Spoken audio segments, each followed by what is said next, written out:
வணக்கங்க. நேத்து ஒரு பிளஸ்ஸிங்கான டே அப்படின்னு சொல்லலாம். ஒவ்வொரு மாசமும் வர்ற 2வது சனிக்கிழமை எங்க ஏரியால உள்ள கோவில்ல ஐயப்பனுக்கான பூஜை நடக்குங்க.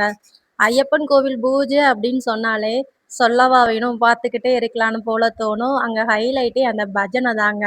குட்டீஸ் எல்லாருமே என்ஜாய் பண்ணுவாங்க அந்த பஜனையில. நம்மளும் கேட்கும்பொழுது நம்மளுக்கு என்ன கவலை இருந்தாலும் அத மறந்து நம்மளும் பார்க்க ஆரம்பிச்சுடுவோங்க. நைட் ஒரு 8:00 கிட்ட ஸ்டார்ட் பண்ணுவாங்கங்க. முடியறதுக்கு ஒரு 10:30 ஆயிட்டு, அங்கேயே கோவில்ல எல்லாரும் சாப்பிட்டுட்டு வந்தோம். ரொம்பவே ஹேப்பியா இருந்ததுன்னே சொல்லலாம் அன்னைக்கு டே கூட.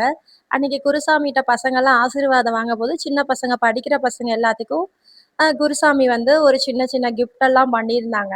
அது என்னோட அவினேஷும் எல்லாரும் வாங்கிட்டு வந்தாங்களா, அது வாங்கி அப்படியே வச்சாச்சு. வீட்டுக்கு வரவும் ஒரே கியூரியாசிட்டி அப்படின்னு சொல்லலாம். அதுல என்ன இருக்கு பார்க்கணும் அப்படின்னு சொல்லிட்டு வந்து ஒண்ணு ஒண்ணா பார்த்துட்டு இருந்தோம். கிரையான்ஸ், நோட்டு, பவுச் எல்லாம் குடுத்துருந்தாங்க. அத பார்க்கும்போது அத விட ஹேப்பியா இருந்துச்சு.